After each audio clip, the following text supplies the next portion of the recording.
నమస్తే, నేను Roja. Welcome to special debate. Telangana అసెంబ్లీలో నీటి యుద్ధం ఖాయం. నిన్న పోలవరం బనకచెర్లపై అధికార ప్రతిపక్షాలపై మాటల దాడి జరగ నేడు అది పోలవరం నల్లమల సాగర్ వైపు ఛాన్ తీసుకునుంది. పోలవరం బనకచెర్లకు అనుమతులు వచ్చాయని చంద్రబాబుకు గురుదక్షిణ చెల్లించుకునేందుకు రేవంత్ రెడ్డి మొద్దు నిద్ర నటిస్తున్నట్టు మాజీ మంత్రి హరీష్ రావు ధ్వజమెత్తారు. బనకచెర్ల కంటే నల్లమల సాగర్తో డబుల్ డేంజర్ అని హరీష్ ఫైర్ అవుతున్నారు. తెలంగాణ అసెంబ్లీ సమావేశాలు మొదలైన వేళ జనవరి 2 నుంచి నీటి ప్రాజెక్టులపై చర్చ జరగనుంది.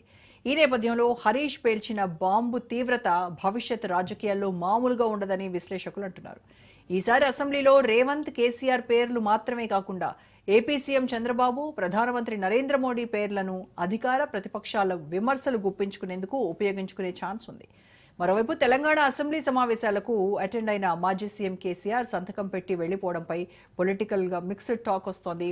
చర్చలు జరిగేటప్పుడు కేసీఆర్ వస్తారని కొందరు అంటుంటే, సార్ సంతకం చేశాడు, మళ్లీ సైన్ కోసమే వస్తాడని కాంగ్రెస్ విమర్శలు చేస్తోంది. ఏదేమైనా తెలంగాణ అసెంబ్లీ సమావేశాల్లో ఏపీ తెలంగాణ ప్రాజెక్టులు, కృష్ణా గోదావరి నదీ జలాల పంపకాలు, ఉమ్మడి రాష్ట్రం నుంచి ఇప్పటి వరకు ఎవరెవరు ఎలా మంచి చేశారు, చెడు చేశారు అనేది తమ తమ వాదనలు వినిపిస్తారనడంలో సందేహం లేదు.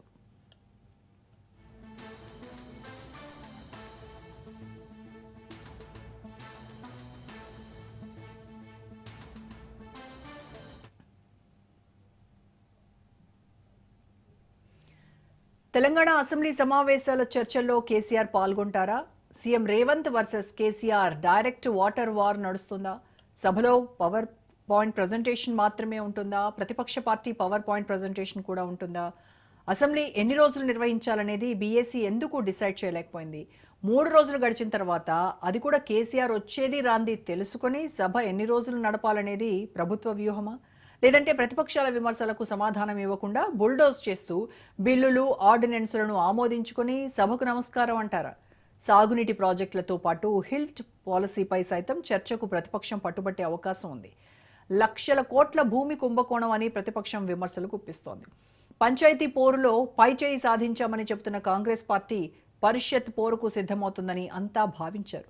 అయితే అసెంబ్లీలో చర్చించిన తర్వాత 42% బీసీ రిజర్వేషన్లపై నిర్ణయం తీసుకుంటామని ప్రకటించడంతో సభలో దీనిపై అధికార ప్రతిపక్షాల వార్ ఎలా ఉంటుందనే ఉత్కంఠ నెలకొంది.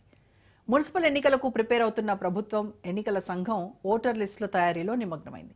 మెగా జీహెచ్ఎంసీ కమిషనరేట్ల పరిధి విస్తరించడం కూడా హైదరాబాద్తో సమీప జిల్లాల రాజకీయాలను మార్చబోతోంది.